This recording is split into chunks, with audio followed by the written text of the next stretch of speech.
Uncertainty principle അവതരിപ്പിച്ച സമയത്ത് ഒരുപാട് ശാസ്ത്രജ്ഞർ ഇതൊരു വെല്ലുവിളിയായി കണ്ട് എങ്ങനെ കൂടുതൽ കൃത്യതയോടുകൂടി ഈ ഗുണവിശേഷങ്ങളെ അളക്കാം എന്ന് തെളിയിക്കാൻ പരീക്ഷണങ്ങൾ ഡിസൈൻ ചെയ്യാൻ ഇറങ്ങി പുറപ്പെട്ടു. അവർക്ക് അൺസർട്ടനിറ്റി പ്രിൻസിപ്പിൾ മനസ്സിലായിരുന്നു എന്നുണ്ടെങ്കിൽ അവരതിന് ശ്രമിക്കില്ലായിരുന്നു എന്നാണ് ജോൺ ഗ്രിബിൻ ഈ പുസ്തകത്തിൽ പറയുന്നത്. അതായത് ഇത് നമ്മുടെ സാങ്കേതിക വിദ്യകൾക്കുള്ള പരിമിതിയല്ല, മറിച്ച് പ്രകൃതിയുടെ സ്വഭാവമാണ്. സൂക്ഷ്മതലത്തിൽ പ്രകൃതിക്ക് കൃത്യത എന്ന് പറയുന്നത് ഇല്ല, അവിടെ കൃത്യതക്കുറവ് സഹജമായിരിക്കുന്നു.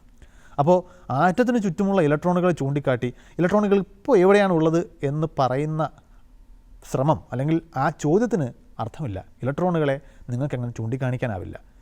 ന്യൂക്ലിയസിന് ചുറ്റുമുള്ള ഒരു മേഖലയിൽ അവ കാണപ്പെടാനുള്ള സാധ്യത, പ്രോബബിലിറ്റി മാത്രമേ നമുക്ക് സംസാരിക്കാൻ കഴിയൂ.